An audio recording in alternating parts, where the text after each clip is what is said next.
Starting in the early 90s, towns and cities in the United States began banning smoking in bars and restaurants. By 1993, the first counties in America did so, and in 1998, California became the first state to not allow smoking in any bar or restaurant. So a majority of the public is non-smokers, and these people wanted to be able to hang out in smoke-free places. But what really got the ball moving on the legislation was that smoking bans were said to protect the workers that had to work in these environments. The question is whether these mandatory smoking bans imposed on bars and restaurants had any effect on the industry itself, right? Did they have a positive effect? And that's completely plausible. If you gain more non-smokers than smokers, you lose. Or did it have a negative effect if you're losing more business from the smokers than the business you gain from non-smokers?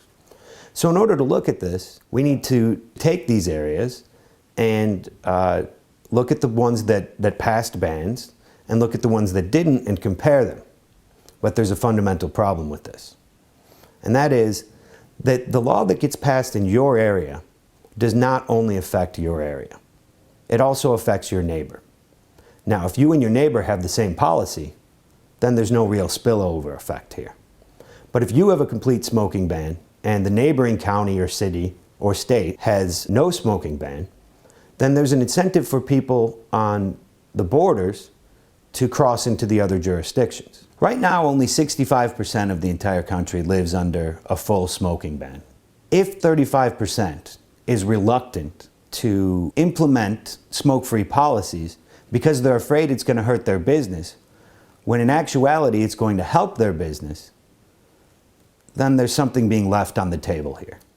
That's really what my research is about. It's about looking at the contamination that occurs from these spillover effects when policy is inconsistent over geographical areas. I made this model so that I could take a look at how smoking bans affected the bar and restaurant industry.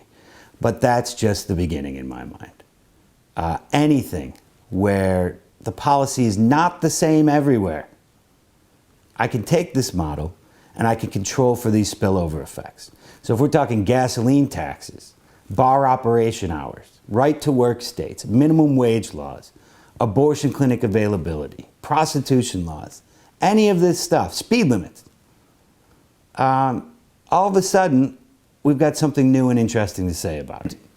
No matter what law you write, as soon as it goes into effect, there's somebody out there who's already figured out a way to get around it.